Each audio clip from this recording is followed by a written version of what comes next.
Itu penyakit laten ya, melihat orang lain apa? Senang, kok tahu melihat istrinya Tidak senang. dan senang. Wah, itu kasus orang merantau dan yang tidak merantau supaya gak tersinggung. Saya memang sengaja mau memberi kajian yang ringan tapi bermakna karena agama ini sebetulnya dimulai hal-hal yang ringan.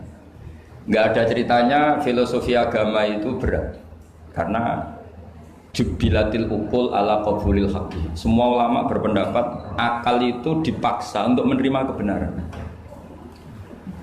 Saya pernah ditanya seorang dokter, dia tanya gini, Pak Bahak, zina itu kan enak, kenapa haram? Lalu tidak enaknya zina di mana? Terus dia saya tantang, andai kan zina wajib kamu bingung, kok bisa?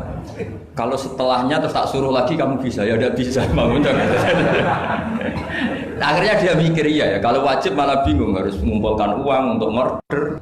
Dan kalau dia senang seseorang tidak harus kesampaian. Ya kan, kalau kamu senang seseorang kan tidak mesti dia senang kamu. Kan repot kan? Kalau senang tidak mesti dia senang kamu, atau nggak senang maunya dibayarkan repot. Mendingan diharamkan terus tidak usah, kan enak malah. Tidur di kamar happy santai. Syukur-syukur itu terganti oleh sujud, oleh munajat, oleh kesenangan-kesenangan yang religi. Misalnya maling diharamkan ya enak. Kalau kita boleh maling malah digebuki orang malah repot. Barokahnya diharamkan dan dapat pahala dan digebukin orang gitu. Sama. Jadi perlu membuat argumentasi agama itu penting. Selama ini ada kesolehan amatir itu yang sering saya kritik setiap saya ngaji itu kesolehan apa? Amatir. Misalnya gini, kadang-kadang orang ngeluh gini, Islam itu repot, mau kebar gak boleh, mau bebas gak boleh, andai kan boleh semua kan enak. Pertanyaannya adalah ketika boleh semua, apakah lembaga maksiat ini tidak ada aturan? Kan tetap ada aturan. Boleh pakai kalau bayar, itu aturan enggak? Aturan. Kalau yang cantik mahal kan aturan. Kalau khomer atau arak yang enak mahal kan aturan. Artinya gini, di tempat yang maksiat pun banyak apa? Aturan. Kenapa aturan di tempat maksiat kamu anggap kebebasan, sementara agama ngatur kamu anggap pengekangan? Nah, ini namanya soleh amatir apa? Soleh amatir itu yang latihan soleh. Tapi kalau solehnya sudah lama, kayak saya ini masuk soleh sudah lama, tidak tahu saya. Dari Gus Bak Syukur yang nggak seneng namanya akan komentari ujub, ya sudahlah itu biasa manusia seperti itu. Seperti sama merengut, yang senang akan bilang pemikir serius, yang nggak seneng kok merengut aja. Orang ita itu ya gitu, yang seneng bilang wah itu sibuk ngalor ngidul, yang nggak seneng kan bilang wah ita itu. Jadi itu kan nggak usah dipikir lah, komentar orang itu nggak usah dipikir. Jadi ini penting saya utarakan. Sehingga saya berpikir, terutama untuk zaman akhir. Saya ulang lagi, terutama untuk zaman akhir. Saya buktikan sekian ayat. Sebenarnya saya hafal Quran, tapi ini tak bawa Qurannya supaya nanti kamu bisa nyari ayatnya. Syukur-syukur kamu bisa nyanyi saya hafal Quran, bagus ini. Kalau enggak ya kacau ya. Sekarang banyak orang bantah apa orang hafal Quran, dia sendiri enggak hafal. Saya sering di Jogja, saya mau tanya tafsir sama jenengan, karena tafsir Kemenak itu ada kesalahan sekian 2000 itu, tak tanya kamu hafal Quran enggak? Aduh repot ini kata saya. Ini kayak Tyson tinju sama Elias Pikal gitu. Kalau kelasnya nggak sama mati musuhnya kan.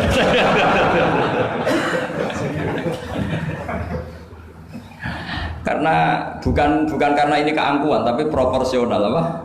Proporsional. Saya cerita yang ringan-ringan saja, sebagaimana sanad saya dari guru-guru saya ialah Rasulullah SAW. Agama itu dimulai dari kesenangan, happy. Faroh kalau dalam bahasa Arab al-faroh. Ayatnya jelas kul bi fadlillah wa bi rahmatih fa bidzalika falyafrahu. Ingat Muhammad dengan fadl Allah, anugerah Allah dan rahmatnya, kemudian dengan itu kamu harus senang. Sehingga dengan senang kepada Allah dan Rasul itu nikmatnya Masya Allah.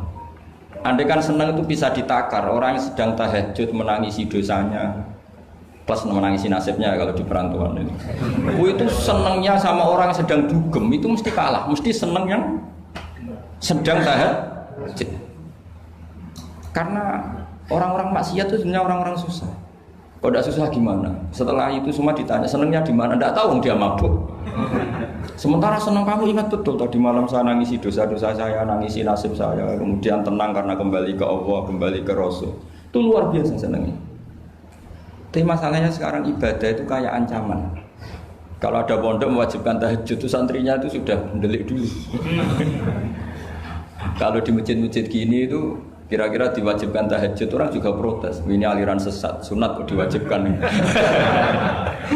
Jadi agama itu banyak keunikan, tapi yang jelas saya pastikan kamu harus senang. Kata Rasulullah SAW tadi, salasun mangkun nafihi wajata halawatal iman. 3 hal ini, kalau 3 hal ini ada pada kamu, ada pada kita, pasti kita ini menemukan halawatal iman, manisnya iman. Yaitu satu, ayyakuna Allahu wa rasuluhu ahabba ilaihi mimma siwahuma. Bahwa Allah dan Rasul itu lebih Anda cintai ketimbang yang lain. Mencintai Allah itu nikmatnya Masya Allah. Caranya gimana supaya kita istiqomah ibadah? Anggap hidup kamu itu sehari. Saya ini di Jawa celok besar, tapi punya uang 200.000 itu ngira banyak sekali. Bukan banyak, banyak sekali. Karena saya ngitung hidup itu per hari. Karena aturannya orang soleh, sama tak ijazahi, pasti kamu nggak mau. Karena kamu pecinta won. Pasti tidak mau. Syarat sahnya orang soleh itu harus nganggap hidup itu hanya sehari. Hanya apa? Wa'mal li akhiratika ka'annaka tamutu ghadan. Beramallah untuk akhiratmu seakan-akan besok mati. Coba kamu yang di perantauan, bayangkan maksiat sampai 60 tahun ke depan kan berat. Sampai seminggu saja kira-kira berat kan. Tapi kalau bayangkan saya tidak akan maksiat semalam ini karena besok saya mati, sukses. Besok berpikir gitu lagi, saya tidak akan maksiat kan hanya sehari. Ternyata besok hidup lagi. Berpikir gitu lagi, tahu-tahu mati betulan setelah 60 tahun. Jadi itu apa ya, satu konsep dari Rasulullah supaya orang itu meninggalkan maksiat itu ringan karena bayangannya hidup banyak. Coba yang ahli maksiat itu diberitahu besok kamu mati, kira-kira malamnya maksiat enggak? Kamu maksiat itu karena bayangkan hidup masih lama.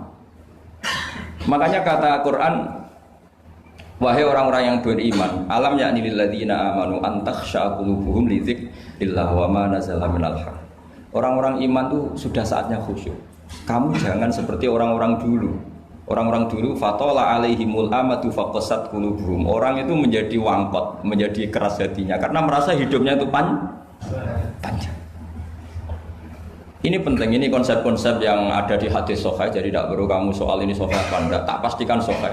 Saya ini baca hadis lama sekali. Jadi yang nyoal harus imbang. Kalau enggak kayak Tyson dengan Elias Pikal. Supaya clear, supaya jelas. Saya sering ketemu para pemikir di Jogja dan berkali-kali saya bilang harusnya diskusi itu imbang. Ini bukan karena keangkuhan tapi karena proper. Awal maksiat itu dimulai karena tidak senang tercari kesenangan dan pilihannya maksiat. Coba kalau kesenangan itu ada pada taat, itu luar biasa. Sampai Rasulullah itu menggambarkan ketaatan yang baik itu. Ada hadis yang mungkin kalau orang Jogja, orang Solo itu tidak siap karena agak priayi. Nabi pernah ngendikan, wa fi buti ahadikum shadaqah. Kamu ngeloni istri kamu itu ya sedekah. Sahabat ya tanya, ayati ahaduna syahwatahu wa walahu ajrun. Yang benar aja ya Rasulullah, masa urusan seks, urusan biologis kemudian dia dapat apa? Pahala. Nabi jawabnya ringan saja, alaihi salawatu aha fi haramin akana alaihi wisrun. Kalau yang digauli itu istri orang atau yang enggak zaujahnya, enggak istrinya, apa dia ada dosa? Ya dosa ya Rasulullah. Fakadzalika kalau wada'aha fi halalin kana lahu ajrnya. Begitulah kalau dia kalau salah letak haram, kalau tepat sasaran ya halal. Segampang itu ibadah itu. Jadi ngumpulin istri ibadah, nimang anak ibadah, ngaji begini ibadah meskipun enggak paham, enggak ada syaratnya paham. Yang menyenangkan dalam Islam kan gitu, ngaji itu udah harus paham. Yang penting datang pura-pura paham selesai. Bahkan saya pernah dibully oleh santri itu, ya agak kurang ajar santri itu. Ya santri gak jenengan-jenengan nih, santri tua-tua gitu. Itu Gus, jenengan sama saya nanti di surganya dulu saya. Kenapa? Karena kata Rasulullah SAW itu man salaka tariqan yaltamisu fihi ilman sahalallahu lahu tariqan ilal jannah. Orang yang mengambah jalan, yang mencari jalan, berjuang sekolah, nyari ilmu. Nyari yaltamisu itu maknanya nyari iltimas. Maka orang yang mencari ilmu itu sahalallahu lahu tariqan ilal jannah, akan dimudahkan jalan ke surga. Itu yang nyari loh Gus. Kalau sudah ketemu kayak jenengan enggak masuk hadis itu. Makanya bersenanglah yang sedang nyari tapi belum ketemu. Karena hadis itu untuk yang masih mencari. Itu pasti sampai Anda saya. Wah saya mikir, wah ini nyari hadis apa yang bela saya? Karena hadis ini itu tidak mihak saya, nggak mihak yang sudah ketemu. Yang namanya nyari kan belum ketemu, maka bergembiralah yang nyari ilmu udah alim-alim. Karena syaratnya, ya kan? Man salaka tariqan yaltamisu fihi ilman sahhalallahu lahu tariqan ilal jannah. Siapa yang berjalan atau menempuh satu perjalanan mencari ilmu. Di mana-mana mencari itu sudah ketemu belum? Belum. Berarti kiai masuk hadis itu enggak? Alhamdulillah. Karena kiainya sudah ketemu ilmu. Maka bergembiralah jenengan saat enggak paham. Artinya masih mencari. Makanya kalau mau paham jangan paham. Karena saya ini kebetulan memang peneliti hadis dan saya banyak menghafal hadis karena saya suka dengan kalimat-kalimat jamiah, kalimat-kalimat yang komplit dari Rasulullah SAW. Sehingga ngapalkan hadis saya itu banyak dan imbang itu ya balance kalau dalam bahasa inteleknya itu. Saya termasuk menghafalkan hadis wa innal alima la yastaghfiru lahu man fis samawati wa man fil ardi hatta al-hitan fil bahr. Sebagian riwayat wa inna mu'alliman nasi al khaira la yastaghfiru lahu man fis samawati wa man fil ardi hatta al-khitan fil bahr wa hatta an-namlatu fi juhriha. Ini hadis tandingan. Jadi yang tandingan tidak hanya 01 02, hadis juga ada hadis apa? Tandingan. Enggak apa-apa, ilmu itu memang butuh apa? Butuh perimbangan ya, butuh balance. Enggak boleh ilmu, tapi karena ilmu enggak pantas diomongkan tandingan gitu aja. Kata saya ada hadis yang bunyinya gini. Wa innal alima, orang alim itu akan dimintakan ampun oleh penduduk langit. Jadi semua malaikat Jibril dan Mikail, semoga termasuk Israel, itu memintakan maaf untuk orang alim, tidak yang belum alim. Itu kamu tidak masuk hadis itu. Keren mana? Wah sama kerennya Gus. Saya masuk surga, yang jenengan nanti juga masuk. Ya sudah, nggak usah geger ketemu di sana.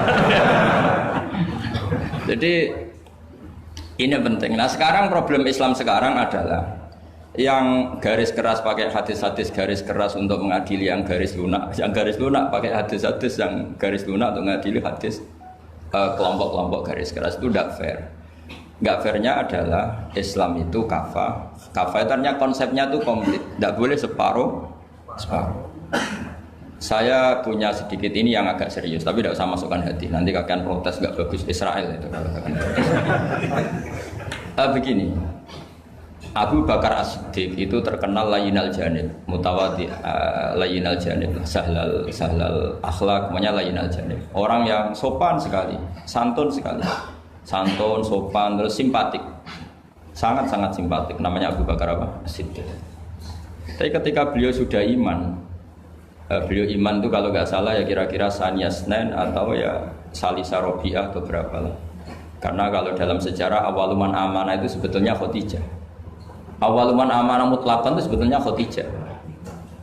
Awaluman amanah mutlakon bisa saja Sayyidina Ali dan awaluman amanah mutlakon bisa saja Abu Bakar Siddiq. Saya sedikit cerita ya supaya tidak gaduh dalam sejarah. Ketika Rasulullah umur 25 itu ketika beliau umur 20 itu Khadijah itu karena punya paman penginjil namanya Waraqah bin Naufal itu sudah tahu kalau Nabi akhir zaman ya Muhammad itu, sehingga dia memerintahkan hulamnya namanya Maisarah. Maisarah itu nama cowok, nama lelaki. Ini perlu dicatat. Nanti kalau kamu tahu Maisarah menemani Nabi dalam perjalanan, terus kamu tiruah cari Maisarah ya. Maisarah itu nama lelaki ya. Lihat ya, Maisarah itu nama. Orang Arab memang lucu. Biasa nama lelaki pakai tak muannas kalau dalam ini Mas Rois ini bahasa gontornya itu. Kalau bahasa Arab biasa Maisarah lelaki, Tolha lelaki, Hamzah lelaki. Jadi biasa kalau bahasa Jawa kan enggak soleh dan solihah, muslimin dan muslimat, pokoknya kalau ada tak itu manas. Soalnya bahasa itu agak enggak harus. Tapi tahunya baru gitu sudah bagus loh. Bisa naik kelas. Akhirnya Maisarah itu disuruh Khadijah khusus untuk meneliti Muhammad. Dulu masih jangkar karena belum Rasulullah. Setelah diteliti di perjalanan ke Syam mengikuti dagang, semua keajaiban dan alamatun nubuwah itu ada semua, termasuk tuzilluhul ghamamah tuti'uhus sahaib.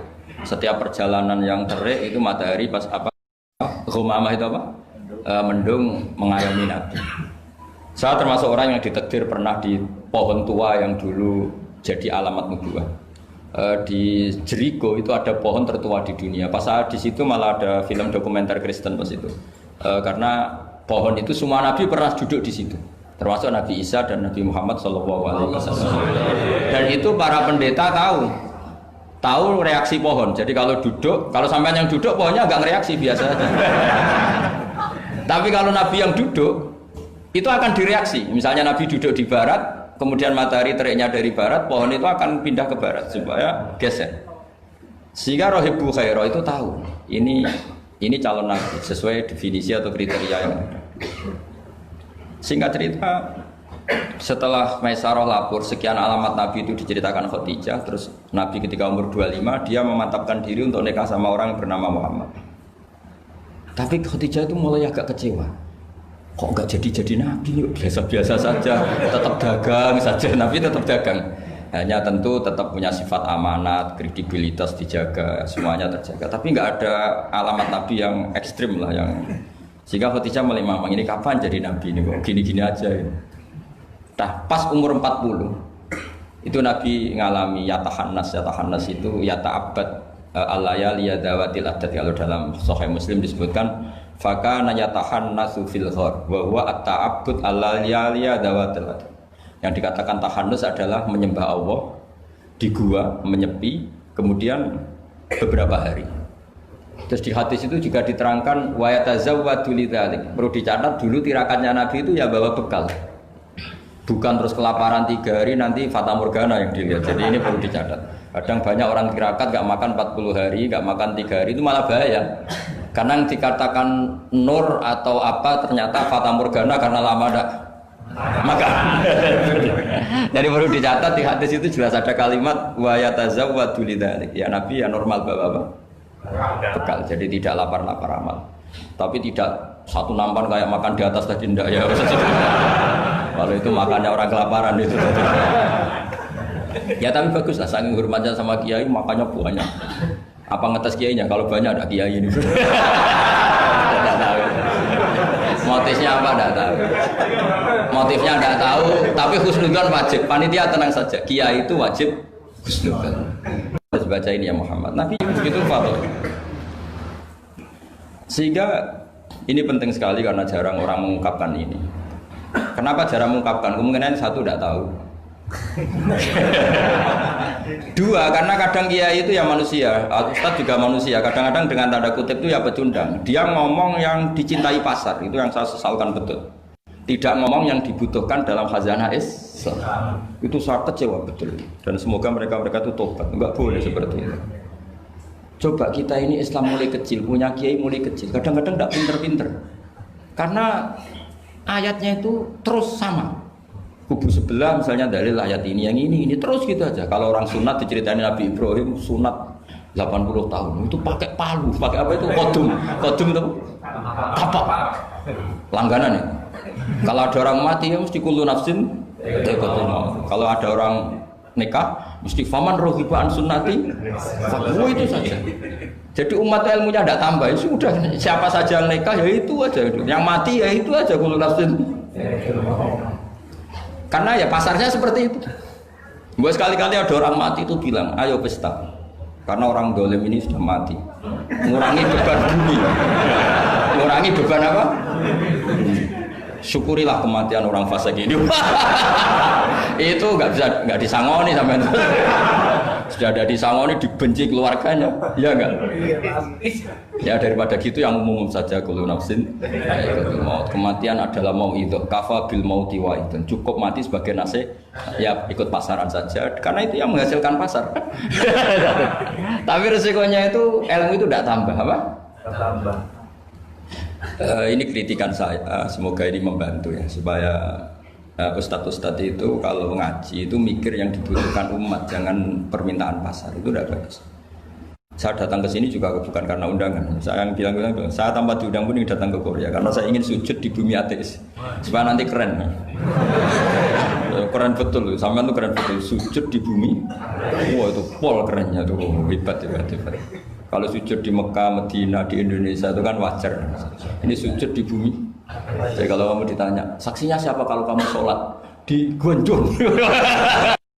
Tahu ini yang ini? Hasan. Yang seru yang apa? Enggak yang lain yang GG. Gonju itu apa? Suwon. Sama lagi. Itu malaikat mesti itu apa itu? Parah lagi kalau ditanya, sujudnya di mana? Di kamar mandi. Karena kalau pas kerja kan hanya dikasih waktu berapa ini? 5 menit dan itu pura-pura di kamar mandi. Keren nggak? Keren. Jadi padahal bumi itu akan bersaksi yang dipakai tempat sujud. Itu paling keren mesti yang Korea. Apalagi yang pas kerja. Kalau di sini kan masjid masih normal. Kalau pas kerja kan di kamar mandi. Iya di pabrik ya maksudnya. Oh iya, iya. Jangan yang priai yang itu, yang nggak priai itu. Di gudang ya? Ya. Gimana Pak? Sampai mesin ya? Ayo. Mesin sebagai saksi ya? Ya bagus lah. Saksinya apa? Kubuta gitu. Yang jelas jangan kerja di pabrik salib. Saksinya apa? Kerjanya bikin apa? Ya, pas waktu sholat. Saksinya apa? Itu. Bisa berhadapan-hadapan itu saksi sama yang disaksikan. Begini ini intermezzo saja tapi betul. Jadi kemudian Khadijah kembali ke Khadijah tadi. Rasulullah itu nggak bisa baca. Walhasil akhirnya ditakdir bisa. Saya mengatakan bukan karena belajar, ditakdir bisa. Karena syaratnya Nabi itu harus ummi. Ummi itu keibu-ibuan. Tapi Nabi itu uniknya begini. Justru beliau ngira itu malakul maut. Jadi pulang itu yarjufu fuadu. Dia gemeteran sekali. Nangis pulang itu yarjufu fuadu nangis. Terus bilang ke Khadijah zamiluni zamulini. Coba saya kasih selimut. Kalau dalam bahasa Arab itu boleh khitab sama perempuan itu pakai ya mu'annas sama khotoba atau pakai mudzakkar ghaib, al-mudzakkar mukhatab jamak, tapi niatnya ahli. Jadi kalau orang Arab bilang, normalnya kalau perempuan kan zamilini karena khitabnya satu yaitu Khadijah. Tapi Khadijah itu nama ahlun, nama keluarga. Sehingga dalam bahasa Arab juga boleh zamiluni apa? Pakai khitab apa jamak mudzakkar. Khadijah terus dikemulin. Di mana-mana namanya ketakutan itu ya dikemulin. Dan di mana-mana kalau ketakutan itu cari istri. Yang bayang di perantauan ya kalau ketakutan. Enggak usah lah banyak menyinggung orang. Pokoknya seperti itu. Sunnah manusia apapun hebatnya kalau ketakutan itu nyari istri. Jangan bahasakan nyari perempuan, nyari istri ya. Jadi garisnya jelas ya. Kalau ketakutan nyari apa? Istri. Nyari istri apa nyari perempuan? Istri. Alhamdulillah. Bagi yang punya. Bos. Akhirnya dikemulin sama Khadijah. Ada apa? Oh saya tadi ketemu malakul mauti gini-gini. Khadijah tuh senangnya bukan main.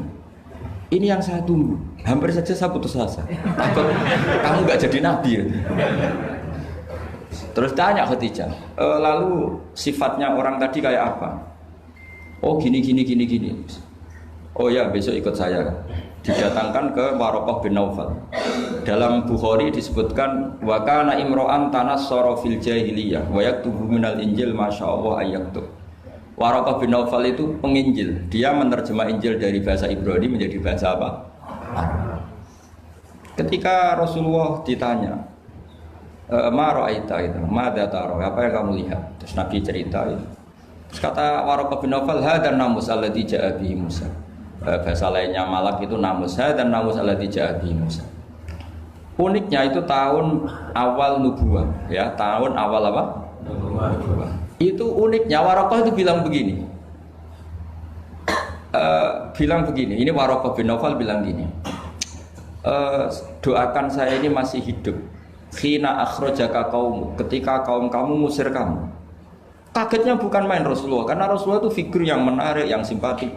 Beliau putra tokoh, Muhammad bin Abdullah bin Abdul Muttalib bin Hashim, tokoh yang sangat dihormati. Beliau tidak punya kasus, beliau tidak orang yang dibenci, beliau orang yang sangat menarik. Kenapa harus ngalami diusir? Maka Rasulullah tanya, awamu khrijiyahu, masa betul umat saya mau mengusir saya? Tapi siapa? Waraqah tetap bilang, ya letani fiyajat anhina akhrajaka qaum. Doakan semoga saya ini masih kuat ketika engkau diusir kaum. Ini sekalian latihan bahasa Arab karena sama nama latihan bikin mesin saja ini ambil tak latih bahasa Arab. Bahasa Korea ya. Akhirnya kata Waraqah bin Naufal, tidak ada orang yang alami seperti kamu kecuali pasti akan diusir. Falam yalbas yasiron illa antum. Terus kemudian Waraqah tidak lama kemudian meninggal. Ya, yang penting dari ini semua apa? Waraqah itu membaca kriteria para nabi itu pas sekali dan akhirnya tahun 13 nubuwah Rasulullah ngalami diusir. Kan beliau hijrah itu 13 tahun dari nubuwah, kira-kira umur 53 berapa? 53. Tapi Waraqah sudah mengatakan itu di tahun pertama Rasulullah menjadi nabi, karena definisi nabi itu harus pernah diusir. Maka kalau sampai mengalami diusir oleh nasib itu ya ada alamat. Cuma itu udah alamat nubuwah, alamat terlantar. Jadi itu bedanya.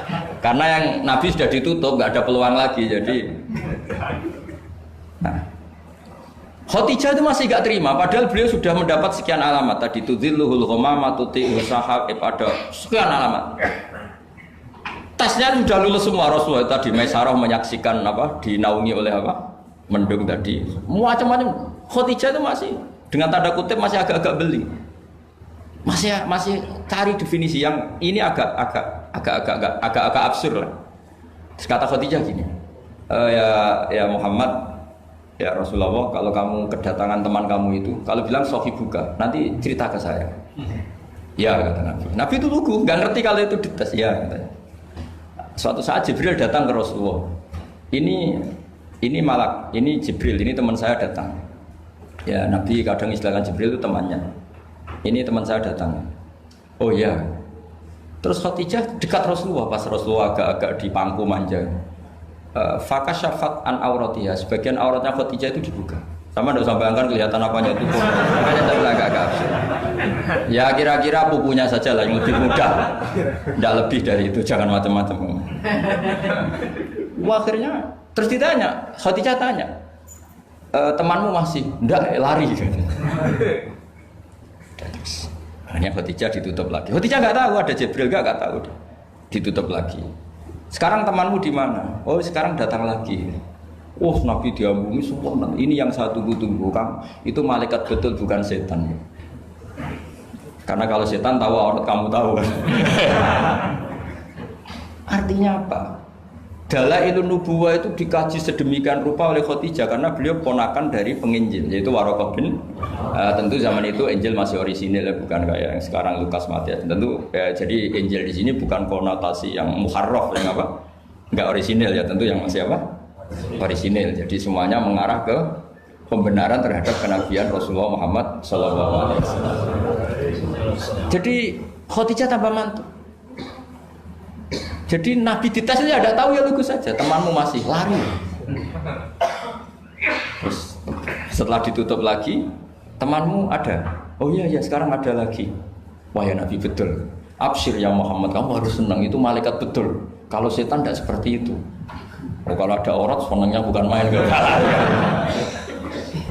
Nah, melihat awal, saya ulang lagi ya, melihat awal dialek kenabian itu hanya dengan Khadijah karena dia keluarga terdekat beliau. Maka sebetulnya awaluman amanah mutlakon itu sebetulnya itu hampir semua ulama bilang itu Khadijah, bukan Abu Bakar. Tapi melihat peran Abu Bakar yang begitu sentral dalam mengawal Islam, orang bilang Abu Bakar. Melihat Sayyidina Ali teman kecilnya Rasulullah, orang bilang Ali. Sehingga berjanji itu, kitab berjanji itu, maulid itu kan sebenarnya kitab sejarah normal biasa, kitab akademik sebetulnya, bukan kitab mantra, kitab akademik. Beliau kalau ngendikan tuh awaluman amana minar rijal Abu Bakar, wa minan nisa Khadijah, wa minas sibyan Ali, wa minal mawali Zaid. Supaya semua kelompok terwakili, semua kelompok. Karena kalau yang pro Abu Bakar dibilang awaluman amanah Khadijah itu merengut. Yang bener aja kayaknya Abu Bakar. Yang pro Khadijah kalau dibilang Abu Bakar juga merengut. Yang pro Ali juga demikian. Akhirnya di tengah-tengah awaluman amana minar rijali Abu Bakrin, wa minan nisa Khadijah, wa minas sibyan Ali, wa minal mawali Zaid bin Harisah. Pertama orang iman dari golongan lelaki tua, rijal lelaki tua, lelaki berumur itu Abu Bakar. Dari perempuan Khadijah, dari anak kecil Ali, dari mawali budak dimerdekakan. Jadi itu sudah cara bahasa Arab itu takbir itu redaksi yang agak-agak ngeles. Jadi seperti ginilah, pendiri masjid As-Siratal Mustaqim itu siapa? Yang pertama punya ide tentu sebenarnya yang pertama, tapi kan ide tok belum terrealisasi. Nah, nanti yang pertama terrealisasi pondasi juga pertama, tapi yang benar-benar mulai dipakai Jumatan itu juga pertama. Lagi lah supaya agak sensitif kita ini harus minta pertama semua, mau tidak mau kan kita harus ngomong awaluman bana hadal masjid si'a. Tapi dulu belum ada ya bana ide.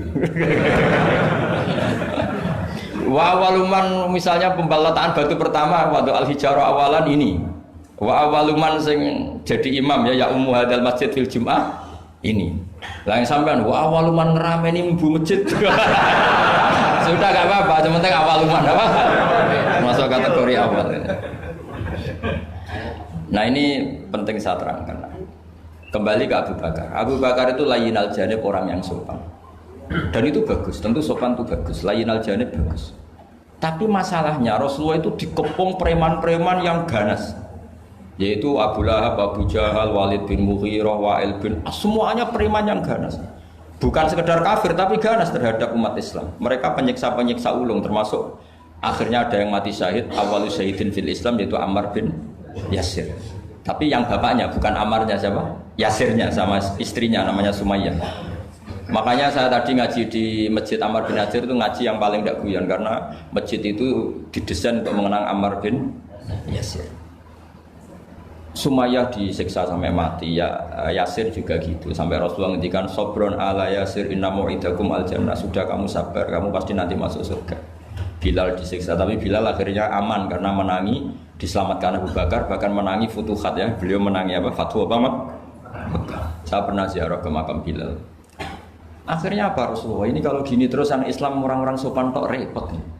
Beliau pas jalan-jalan ngerti Umar itu kalau ingin sarapan atau ingin punya uang, kalau ingin punya won itu harus tarung.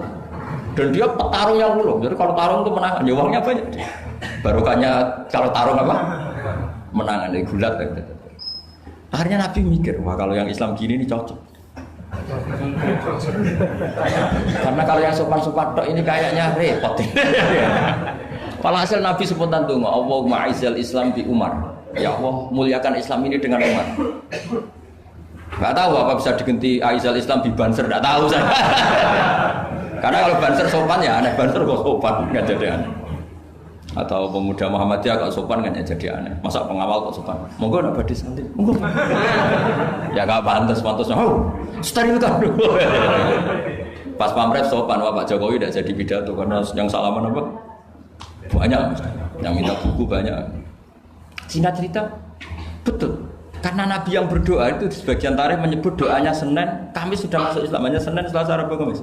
Kalau kamu ya 30 tahun nah mungkin. Itu saja tidak mesti kamu. Akhirnya Umar itu Islam. Islamnya juga unik. Dia mau mencari Muhammad, masih jangkar kalau manggil masih jangkar, belum Rasulullah. Mana Muhammad? Laqad soba, dia sudah keluar dari agama permanen ya oleh kaum jahiliyah, yaitu agama jahiliyah. Ketemu sama temannya, apa Mar kamu cari Muhammad? Ngapain? Mau saya bunuh karena dia bikin agama baru. Laqad ja'a bidinin mukhdas, dia membawa agama baru. Terus kata temannya, kamu ngapain ngurusin Muhammad? Adik kamu itu sudah kata dia, urusin dulu adik kamu. Wah, masa iya? Terus akhirnya nyari Fatimah itu adiknya di rumah iparnya. Ketika datang di situ adiknya pas belajar sama suaminya belajar surat Toha. Toha ma anzalna alikal Qur'an apa litasqa illa tazkiratal liman yakhsha tanzilam mimman khalaqal arda was samawatil aula ar-rahmanu 'alal arsy istawa lahu ma fis samawati wa ma fil ardi wa ma bainahuma wa ma tahtas sara. Itu menangis Umar. Ini enggak mungkin kalam manusia, kalam seindah ini enggak mungkin kalam manusia. Singkat cerita dia akhirnya Islam. Islam terus nyari Nabi. Kebetulan Nabi sedang ikhtafa itu sembunyi di rumahnya Zaid bin Arqam. Ketika Nabi mau masuk karena dia terkenal preman, kata Hamzah, ya Rasulullah kamu sembunyi, Umar saya ngadapin. Saya hadapin Hamzah walhasil terus dia menceritakan imannya. Setelah dia iman apa yang dilakukan pertama itu marani Umayyah Abu Jahal Abu Lahab. Awas ganggu Rasulullah Muhammad tak bunuh. Wah sudah. Akhirnya yang dulu mengancam-ancam Nabi, mengancam-ancam sahabat selesai karena sekarang gantian diancam Umar. Bersamaan dengan itu Allah mengeluarkan khitab fasda' bima tu'mar. Muhammad kamu harus terang-terangan dalam dakwah karena sudah punya backingan bernama Umar. Jadi sebetulnya yang dibutuhkan Islam itu ya ada orang yang kayak Abu Bakar, ada orang yang kayak Umar. Ada kebaikan yang hanya terwakili oleh orang-orang yang kayak Abu Bakar, ada kebaikan yang hanya terwakili orang-orang kayak Umar. Jadi sebetulnya tidak perlu dipertentangkan kita di mana, yang penting itu niatnya baik, biniatin sholihah dengan niat yang baik. Jangan kubu-kubunan yang tanpa ilmu. Sebenarnya dalam sejarah itu biasa. Bahkan uniknya dalam sejarah adalah Abu Bakar yang menjadi wali besar karena akhlaknya yang seperti itu layyinal janib. Ketika mau meninggal itu menunjuk khalifah yang akhlaknya berlawanan dengan dia, yaitu menunjuk Umar. Kayak apa insafnya Abu Bakar? Karena beliau tahu ada sebagian kebenaran Islam yang nggak terwakili oleh orang sopan. Coba kalau ada penjahat orang Solo atau orang Jogja yang sopan-sopan itu, terus ada penjahat, monggo sakit sana. Tapi sebaliknya penerima tamu terus orang Batak ngangkat penerima tamu dari orang Batak atau orang Madura, tamunya lari ya. Mau apa? Artinya gini loh ya. Ya kalau ngadepin penjahat mungkin pas orang Madura, kalau menerima tamu pas orang Solo. Ya proporsional saja lah, tidak usah memaksakan. Paham tuh ini dong ya? Clear ya? Ya clear ya? Jadi hidup itu proporsional saja. Ya coba saja, man. Punya acara keren terus penerima tamunya Madura, Batak, apalagi yang keras-keras. Medan. Kacau. Nah, sama. Makanya kalau guyonannya itu rumah kebakaran, yang punya rumah itu orang Jogja kan, ngapunten badhe matur, wonten apa ngapunten sangat gawé. Niku dalem jenengan kebakaran. Padahal nyuwun sewu anak jenengan tesih teng lebet. Artinya ada momen yang sopan itu tidak boleh gitu, apa? Yang sopan itu kalau ada kebakaran yang punya rumah baru minum harus enak-enak ngombe bareng. Iku lho mau kebakaran harus gitu, mau tidak mau harus tidak sopan kan gitu. Jadi sopan ada maudeknya, enggak sopan ya ada maudeknya. Sehingga dalam kitab Hayatus Sahabah yang dikarang oleh Syekh Yusuf Al-Kandahlawi, yang paling saya kenang adalah beliau menceritakan makalahnya Umar radhiyallahu anhu. Beliau mengenang Umar ditanya, "Laqad kunta faddun ghalidul qalbi." Kamu itu pemimpin tapi keras sekali. Kata Umar, "Saya ini berusaha layyinal janib." Fa wallah, laqad khasyitu fillah wa laqad khasyitu fil ghilban. Kamu tidak tahu perasaan saya. Saya ini kalau sedang halus ya istighfar sama Allah. Kalau saya sedang tegas juga istighfar sama Allah. Kamu tidak tahu perasaan saya. Itu banyak mufassiru hadal maqalah yang menafsirkan gini. Dalam makalah yang lemah lembut itu juga ada dosanya. Dalam tegas juga ada dosanya karena manusia tidak pernah sempurna. Saya beri contoh begini, ini analogi yang paling gampang, yang siapapun kalau insaf pasti paham, bukan mungkin paham tapi pasti paham. Misalnya kamu punya keponakan yang sering pacaran, itu benjekno larangan ngalor ngidul, pokoknya sering maksiat. Kemudian ada Pak D yang hildo, yang ghalid, yang keras. Pasti ponakannya nggak pernah ke situ, paling dimarahin kan gitu. Yang satu Pak D yang satu atau Pak Ali yang satu layyinal janib, pacarnya diajak segitu ya nggak apa-apa. Paribasannya rangkul-rangkulan di situ ya nggak apa-apa. Potensinya pasti sama. Yang terlalu lunak akhirnya dianggap melegalkan, ya enggak? Yang akibatnya dianggap pelegalan. Yang keras karena tidak pernah disowani, akhirnya juga pembiaran, nggak pernah tarbiyah karena keras ini nggak pernah dia bisa menyentuh, berproses membina ponakannya. Natijahnya sama-sama pembiaran, ya kan? Yang keras pembiaran karena nggak pernah sambung, yang lunak karena dianggap pelegalan. Jelas kan? Jelas ya? Begitu juga kondisi kita ngadepi maksiat. Yang terlalu lunak dianggap kayak gak peduli, gak apa-apa. Yang terlalu keras gak berproses tarbiyah, gak ada fabima rahmatim minallahi linta lahum walaupun tafaddan ghalidul qalbi lan faddu min hawli. Maka lewat pertemuan ini saya ingin ya Islam itu dibawa secara mudah, secara logis, gak usah berlebihan. Ya sudah kita ikuti ulama-ulama dulu. dengan referensi-referensi dulu. Jadi ini penting sekali karena ayat tentang tegas ya ada, ayat tentang lunak ya ada, semuanya harus proporsional. Bahkan saya kemarin isi di Jawa Timur itu yang hadir mungkin 10.000. Itu kiainya itu punya pondok unggulan. Saya bilang meskipun beliau punya pondok unggulan, saya sudah pamit. Nanti saya kritik pondok unggulan, mohon diterima ya, siap. Terus saya bilang begini, pondok unggulan itu ya baik, tapi ya masalah. Masa orang ngaji misalnya gini, misalnya saya bikin pondok unggulan, siswa yang saya terima sudah hafal Quran 10 juz, yang bayar 10 juta. Lalu orang miskin itu mau mondok di mana kalau aturannya seperti itu harus bayar 10 juta. Lalu yang goblok-goblok mau ngaji gimana? Harus hafal 10 juz. Makanya aneh, pabrik-pabrik aneh. Menerima yang sudah pengalaman kerja. Sudah pengalaman kerja ya tidak ngelamar, sudah punya pekerjaan. Di mana-mana nyari kerja yang belum. Mana-mana saja.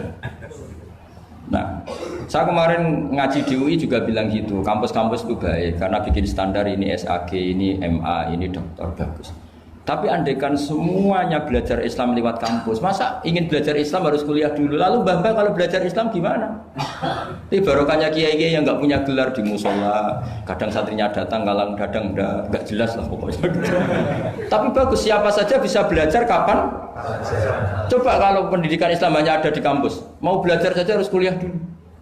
Yang tua-tua nggak bisa belajar. Coba kalau semua lembaga pendidikan itu kayak pondok-pondok besar yang pakai persyaratan, mau ngaji daftar dulu, silakan ke sekretariat.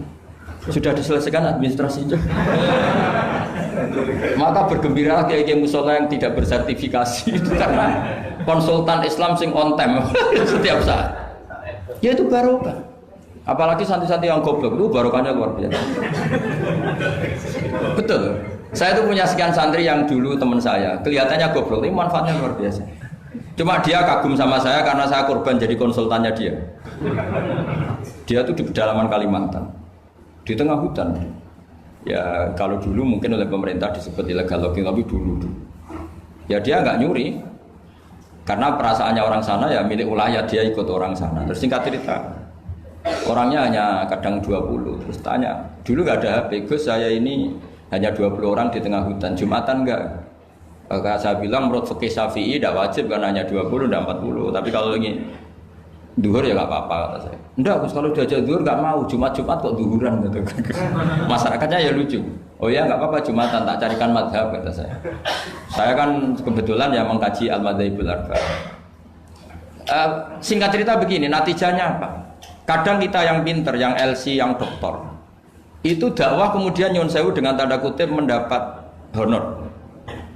Sementara yang goblok kadang itu karena nggak ada tanah wakafnya, tanahnya diwakafkan, punya uang diberikan. Intinya itu kadang yang goblok menjadi pendiri masjid, kadang yang pinter mendapat bisaroh dari uang kas masjid. Artinya introspeksi saja, meskipun itu halal, meskipun itu halal, tapi kita introspeksi. Ini pentingnya selalu kita berdoa Rabbana dzalamna anfusana wa lam taghfir lana. Lo pernah nggak saya disuani orang juara MTQ terus mendapat umroh? Dia bangganya bukan main. Saya ini kiai sering ada yang suami saya bilang gini, kamu umroh saya senang. Bagaimanapun ini prestasi karena barokahnya Quran.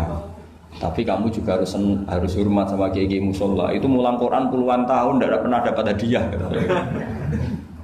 Coba hafal Quran kemudian lanyah dan dapat hadiah umroh itu kan cara bahasa agamanya manfaatuhu maksurah. Manfaat umroh itu kan hanya untuk dia. Tapi kiai yang mulang di musola-musola ngajar 10 tahun berapa ratus orang yang bisa baca Quran karena dia tidak ada yang ngasih hadiah umroh. Kira-kira fadhailnya, keutamaannya indallah utama mana coba? Ini minterkan orang banyak tanpa hadiah. Ini pinter dadakan lewat lomba lagi dapat umroh. Tentu kita tidak mengharamkan itu, kita respect gak masalah. Tapi kalau kumo luhur salah lawan pasti. Karena kalau kumo luhur nanti menafikan keistimewaan orang-orang yang istiqomah Jadi kita fair saja. Ini juga penting untuk syiar, ya supaya anak-anak semangat ngapalkan. Tapi jangan lupa yang sedang ngajar-ngajar yang nggak jelas tadi. Yang muridnya kadang 3, kadang bubar, tak tanya, Pak ya yang ngaji berapa? 10 Gus. Lah yang datang 2 ya biasa gini Gus, kadang 2, kadang 1. Ya seperti di sini di perantauan, jamaahnya pasti tidak istiqomah, tak jamin itu. Jadi tidak usah saya tanyakan itu sudah pasti. Jadi jamaah itu nomor 2, nunggu pas nganggur liburan kan gitu kan. Jadi saya mohon beragama itu biniatin sholihah. Ijazah bapak saya ke saya itu yang berulang-ulang tadi.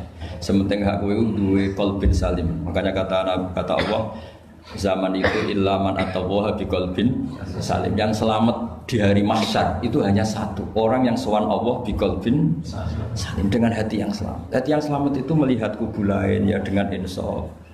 Ya melihat yang kunut ya biasa, tidak kunut biasa, itu masalah khilafiyah biasa. Dulu itu Imam Abu Hanifah tidak pernah kunut. Jadi tidak kunut itu bukan mazhab Muhammadiyah, mazhabnya Abu Hanifah. Muhammadiyah tidak mujaddid, juga tidak mujtahid. Yang kunut juga bukan mazhab Hasyim, mazhabnya Imam Syafi'i. Itu dulu ya biasa. Imam Syafi'i itu kalau Jumatan di Masjid Abu Hanifah ya enggak kunut. Ketika ditanya 5 dalam takbir, waqad qulta bi sunniyati. Kenapa kamu tidak kunut padahal kamu berpendapat kunut itu sunnah? Jawabannya Imam Syafi'i, adaban ma'hadal imam. Saya sungkan sama imam. Padahal Imam Abu Hanifah waktu itu sudah wafat, hanya makamnya. Dulu itu biasa sekali karena apa ya? Karena mereka pandangannya luas. Apa? Pandangannya luas. Ada seorang ulama ditanya, kalau ada orang kawin yang nyuwun sewu hamil di luar nikah, kemudian akhirnya nikah, bagus enggak?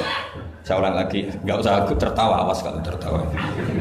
Ada orang hamil di luar, kemudian dinikahi sama yang menghamili, itu bagus enggak? Ada ulama yang bilang bagus lah. Kan kaget ulama yang garis keras ya. Bilang-bilang dirajam atau dipukulin kayak kira-kira kan pikirannya gitu karena suka ngadili orang ya. Ini ada di kitab Mizan Kubro. Kalau nggak percaya lihat di kitab Ikhtilaful A'immah Rahmah itu. Karena cara berpikir sederhana. Terus dia punya riwayat dari Rasulullah SAW yang ngomentari seperti itu, jawabannya begini. Qad kharaja min sifahin ila nikahin. Saya ulang lagi. Qad kharaja min sifahin ila nikahin.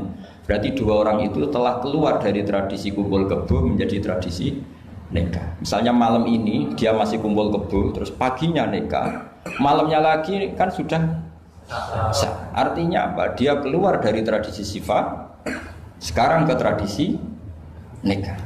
Artinya melihatnya masa depan saja, tidak usah lihat masa belakang. Jadi ulama ya ringan saja. Ya ada ulama yang tetap marah. Susah apa sih langsung kawin disik-disik, ngapain baru setelah itu kawin?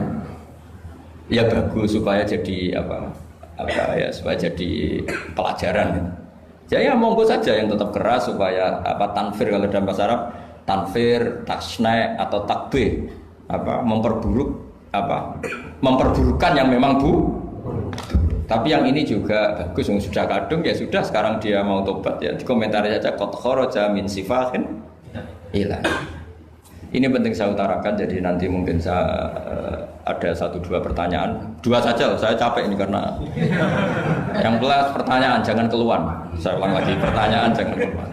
Terus yang ringan-ringan saja, karena agama ini dibangun dengan keringanan. Tadi yuridu bikumul yusra wala yuridu bikumul usra. Dan kalau pertanyaannya ekstrim itu nanti rusak. Kata Rasulullah, innama ahlakal ladzina min qablikum kasratu masailihim. Dulu orang rusak itu karena banyak tanya. Karena nanti kalau Allah ditanya itu mesti tersinggung. Karena apa ya? Orang tanya itu tadi mengkritisi perintah. Sampean tahu kenapa malaikat dimarahin Allah? Gara-gara apa? Tanya. Ya tak ceritanya sedikit ya. Allah kan memaklumatkan ke alam langit, inni ja'ilun fil ardi khalifah. Saya putuskan bahwa manusia ini jadi khalifah fil ard. Malaikat langsung tanya apa? Qalu ataj'alu fiha may yufsidu fiha wa yasfiku. Yang benar saja ya Allah, tolong dievaluasi. Manusia itu kan potensinya merusak. Yufsidu itu fi'il mudhari', berarti mustakbal. Cara terjemahan bebasnya manusia itu berpotensi merusak. Wa yasfiku dima, dan berpotensi mengalirkan darah. Betul hanya tanya, tapi artinya kan gini, ya Allah, kali ini kayaknya tidak pas keputusan kau ini. Tolonglah Deva. Makanya Allah marah, qala inni a'lamu ma la ta'lamun. Apa menang? Karena tanya ini. Makanya syaratnya Nabi itu harus ummi. Enggak boleh intelektual jadi Nabi. Bahaya itu nanti. Misalnya intelektual jadi Nabi, kok ketemu malaikat di Gua Hira, kenapa di sini, kenapa tidak di mall saja? Jadi repot nanti. Karena semua disoal secara intelektual. Makanya saya syukur sama Anda jadi nabi dan tidak akan jadi nabi. Nah, inteleknya itu. Jadi ini penting saya utarakan karena sekarang itu agama mau dicerdasin, ngajinya agak gelem tapi mau kritis. Itu bahaya betul. Makanya innama ahlakal ladzina min qablikum kasratu masa ilim, karena banyak pertanyaan. Iya bahaya betul. Masa Allah dievaluasi? Apa? Makanya saya termasuk gak senang ketika ada sholat gini peregangan apa pernapasan terus kalau sujud apa saya tidak senang. Sehingga senang saya gini, nanti sholat lama-lama fungsinya kayak senam yoga. Gini saja, semua yang diperintahkan Allah pasti ada hikmahnya, saya yakin ada hikmah. Tapi tidak usah hikmah ini jadi tujuan. Kalau nanti jadi tujuan, terus orang bilang gini, itu sholat terus sakit, yang nggak sholat sehat, habis kamu. Ya kan? Tapi kalau ada orang tahu hikmahnya gini untuk apa, narik nafas atau apa yang gini, nggak monggo lah sauni-unimu ya nggak apa-apa lah seperti itu. Tapi kalau jadi tujuan, jadi ya sudah, yang benar sholat itu apa? Sholat itu bukti ketundukan sama Allah Subhanahu wa ta'ala. Wasjud waqtarib, kalau berani sujud berarti insya Allah dekat sama Allah. Karena itu bentuk tawaduk, bentuk tadzallul, bentuk ubudiyah. Fadkhuli fi ibadi wadkhuli. Lalu kok terus dianalisis ini fungsinya gini, wah repot. Lah nanti kalau ada senam yoga tandingannya lebih efektif? Saya jantungan, sujud kok nggak ngefek, tapi setelah ikut yoga kok ngefek. Saya loh ya, orang boleh nggak berpendapat sependapat sama saya, tapi kalau nggak sependapat keterlaluan, yakin. Karena dari saya jelas yang namanya wasjud ya Pak. Udah ada di hadis di Quran, wasjud wa tashu, sujud dan kamu menjadi nggak ada yang ada ya wasjud. Saya kira demikian. Assalamualaikum warahmatullahi wabarakatuh. Apa langsung selesai aja? Ya. Masalah keimanan. Tanya apa ngeluh? Kalau tanya boleh ya gimana? Masalah keimanan tentang qada dan qadar. Oh ya. Kalau qada dan qadar itu kita sudah ditentukan oleh Allah, kenapa masih dimintai pertanggungjawaban nanti di akhirat? Oh ya. Betul. Ya seperti mukadimah saya tadi ya. Jadi ngaji itu harus kafah. Kafah itu artinya komplit. Jadi Nabi dalam banyak hal yang momennya tepat ya menganalisis dengan qada qadar, tapi dalam banyak hal juga melarang orang membicarakan qada qadar. Jadi misalnya gini, kamu kadung ditakdir pernah punya dosa dan kamu ingin tobat, maka dosa yang masa lalu anggap saja qada qadar, terus keinginan tobat itu anggap aturan syariat. Jangan lalu setelah qada qadar kamu tidak berkeinginan tobat. Ini penting saya utarakan karena Nabi itu ngendikan pasti dua kali. Saya jamin di setiap konteks sosial Nabi pasti ngendikan dua kali. Dua kali itu dua solusi. Nabi pernah ngendikan idza dzikiral qadar fa'amsiku wa idza dzikra ashabi fa'amsiku. Jika umatku telah menjustifikasi qada dan qadar fa'amsiku, kamu jangan ikut-ikut. Karena nanti akan yang zina enggak apa-apa, saya sudah qada qadar, yang maling ya enggak apa-apa karena sudah qada. Wah bahaya, bisa hancur syariat kalau seperti itu. Tapi ada banyak hal yang Nabi mengisnadkan itu ke qada qadar. Kayak cerita Nabi Musa dan Nabi Adam. Ada kan di hadis Sahih itu jelas. Ini dengerin, ini betul di hadis Sahih. Nabi Musa itu saking Israelnya, memang beliau orang apa? Pertama, semua Nabi kan pasti ngalami diangkat ke alam roh. Nabi loh ya, tidak sampean Nabi. Sampean tidak usah ambisi begitu, Nabi ini. Ketika beliau diangkat di alam roh itu ketemu Nabi Adam. Padahal Nabi Adam kan Abul Basar, tokoh utama ada. Pertama ketemu langsung ngomong gini, anta Adam, kamu betul yang namanya Adam? Ya saya Adam. Antal ladzi akhrajtan nasa minal jannati wa asqaitahum. Saya hafal hadisnya. Antal ladzi akhrajtan nasa minal jannati wa asqaitahum. Gara-gara kamu orang enggak hidup di surga. Jadi kalau sampean marah gara-gara kamu, saya harus cari uang sampai Korea gitu. Coba kalau kita masih di surga enggak perlu kerja di mana? Karena semuanya tersediakan, nggak punya istri jelek, semuanya cantik karena bidadari. Gara-gara jenengan kita harus keluar di bumi dan keluar dari surga. Nabi Adam itu karena orang sepuh ya, beliau santai saja. Anta Musa, kamu betul Musa? Ya saya Musa. Anta kalimu, ya saya kalimu. Anta Sofio, ya saya. Nabi Adam masih muji-muji rilek. Ini pentingnya orang bijak. Jadi kalau sama nanti ngelawan saya tetap bijak insya Allah. Tapi sampai bisa neraka, ngelawan kiai itu dosa. Dosa sekali, bukan dosa biasa, sangat dosa. Nabi Musa, Nabi Adam masih anta sofi wa anta kalimu. Bukankah kamu melihat di Taurat bahwa saya akan dosa dan akan dosa saya sudah ditulis 40 tahun sebelum saya dosa? Iya ya Musa. Iya ya Nabi Adam, ya betul gitu.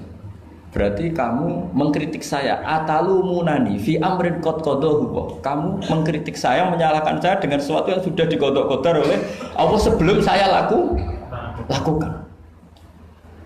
Jadi sudah ditulis sama Allah 40 tahun sebelum saya salah sudah ditulis skenario-nya nanti Adam akan salah terus keluar dari surga.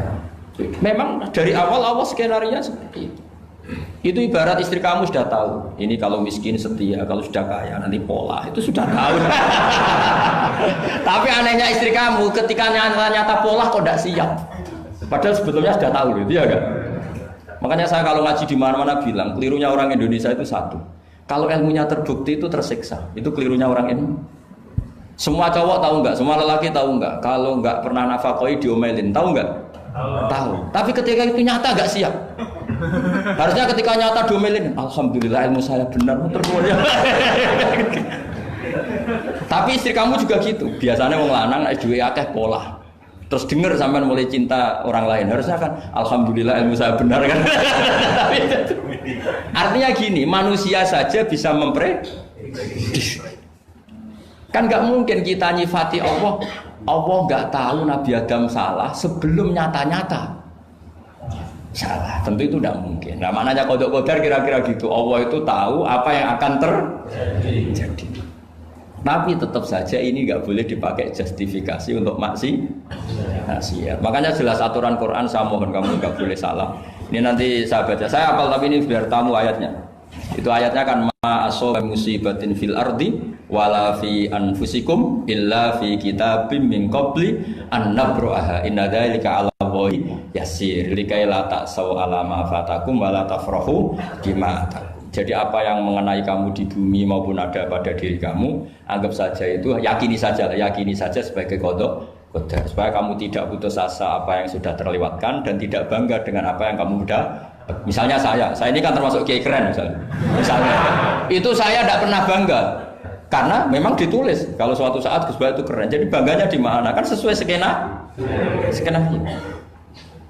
Jadi untuk menghilangkan ujub bangga itu dengan cara iman sama qada qadar. Nah, terus likaila tak soal fatakum, kamu tidak perlu putus asa dengan apa yang sudah kelewat. Misalnya masa lalu kamu ya tadi diusir istri, suami, macam-macam lah, utangnya banyak, wes sudah bangkit saja, sudah takdir.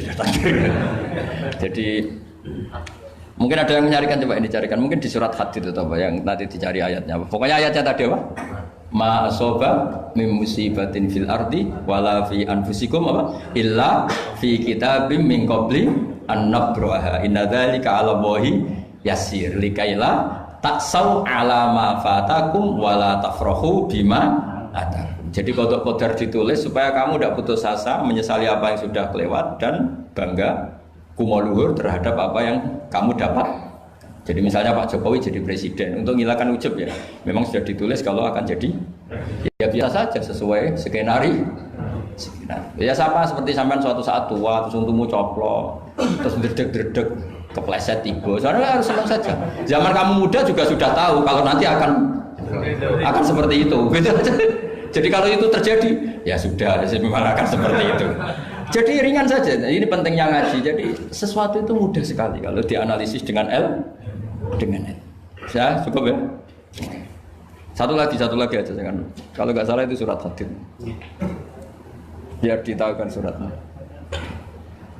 Diumumkan siapa? Surat apa? Hadid itu. Hadid 22. Hadid 22 ya. Hadid 22. Ya, Berdiri aja nggak apa-apa. Oh enggak. Oh ya nggak apa-apa gimana?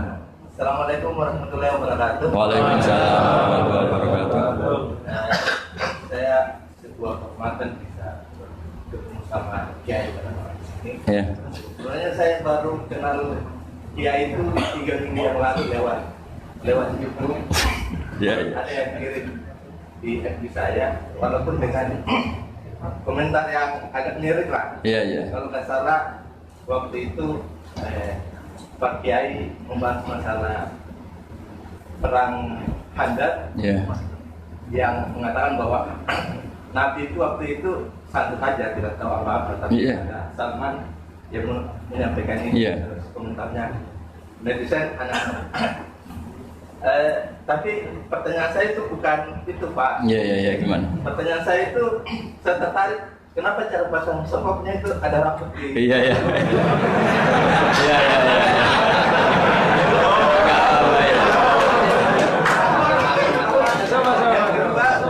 Yang kedua, ini sebenarnya hal umum.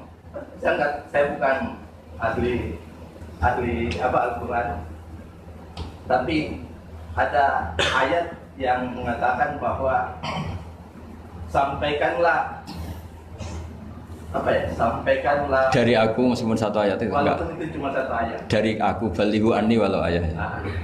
Yang itu menurut saya menjadi dengan dunia medsos saat ini, orang yang betul-betul mungkin bukan cuma sekedar satu ayat, cuma satu kata, itu di broadcast yang mungkin memacu perdebatan. Makanya ini begini, namanya siapa? Sulaiman. Begini aja, ini saya jawab. Tapi ini ringan, sama relax saja, santai. Jadi memang tradisi ulama sama masyarakat itu beda. Jadi kalau Nabi dikatakan tidak tahu dalam konteks tertentu itu malah madh. Madh itu memuji. Karena tadi syaratnya Nabi harus ummi. Ummi itu kan keibu-ibuan.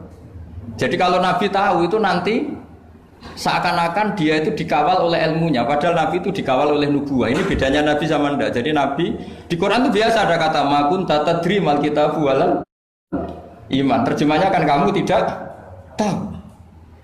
Kanjeng Nabi biasa didhawuhi Allah makun tatadri mal kitabu walal iman. Kamu itu tidak tahu apa itu kitab. Tapi itu sifat madh. Sifat apa? Madh. Madh itu memuji. Kenapa itu jadi pujian? Karena Nabi kalau sudah tahu urusan sesuatu nanti jadi ilmu tandingan menandingi wahyu. Lah mungkin netizen nyuwun sewu, bukannya ngeritik, bukannya apa, mungkin nggak paham tradisi ulama itu. Jadi kalau ulama bilang Nabi itu tidak tahu, itu bukan sifat dzam tapi sifat madh, memuji. Di Quran banyak kalimat makun tatadri mal kitabu walal iman. Makanya Nabi ketika disuruh baca Iqra ya Muhammad, jawabnya gimana? Saya tidak bisa baca. Tapi bukan sifat buruk, justru bagus. Kalau Nabi bisa baca, ilmunya nanti dikira beliau belajar dari buku-buku dan itu dia jadi Nabi. Wah, itu memang bacanya banyak. Clear ya ini ya, supaya nggak salah paham. Jadi dikatakan tidak tahu kalau Nabi itu bagus, madh. Nggak bisa baca juga madh, sifat pujian. Kalau kamu udah bisa baca, buruk sekali. Itu jelas. Ya kan, tahu semua kan ketika Nabi disuruh baca bilang apa? Saya tidak bisa baca, tapi itu bagus. Karena semuanya biar karena wah. Ya, soal gaya peci saya ini Islam khas ya, khas ini. Nah, yang ini yang penting, yang pertanyaan sampean terakhir balighu anni walau aja. Memang ini semenjak dunia medsos memang dengan tanda kutip agak kecelakaan. Mengutip kutipan tokoh atau apa hanya sepotong-potong itu bahaya. Bahayanya begini, itu bukan hanya karena yang ngendikan tokoh. Meskipun Quran kalau wakafnya salah itu ya bahaya. Coba misalnya begini, ada orang wakaf di depan orang yang paham bahasa Arab. Inna Allaha la yastahi, terus wakaf ya Pak. Terjemahnya gimana? Allah tidak punya rasa malu. Sehingga di ilmu Quran itu diaturkan ada wakaf yang haram, yaitu wakaf yang rusak makna. Harus diteruskan Inna Allaha la yastahi ayyadriba mathalam ma ba'u. Allah tidak malu bikin perumpamaan sekecil apapun makhluk itu. Misalnya buat perumpamaan dengan nyamuk. Coba kalau bacanya satu ayat terpotong. Inna Allaha la yastahi, Allah tidak malu. Bayangkan didengar orang yang paham bahasa Arab. Jadi problem kita adalah kadang ngutip kiai ya gitu. Jadi apa ya tadi belum mendengarin kompletnya ngaji. Jadi kalau ada ulama bilang Nabi tidak tahu itu sebenarnya madh itu ngelem karena memang begitu.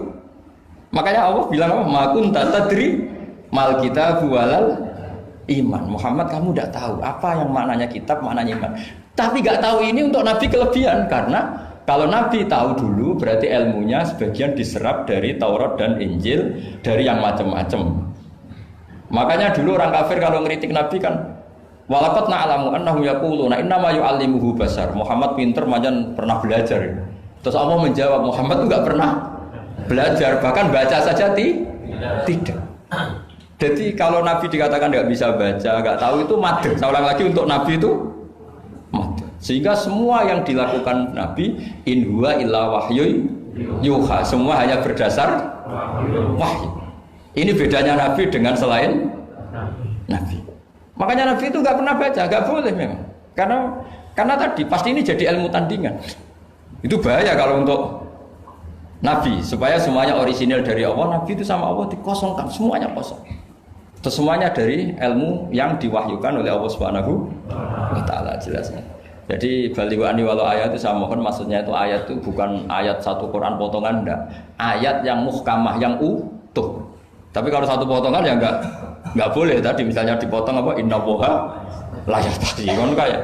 Makanya di bab ilmu tajwid kan diterangkan wa ba'da tajwidika lil hurufi la budda mim ma'rifatil wuqufi. Setelah kamu tahu tajwid, ikhfa, idhar, idgham, kamu harus mengenal ilmu waqaf. Karena sekali salah waqaf itu ya gitu Mas Leman ya.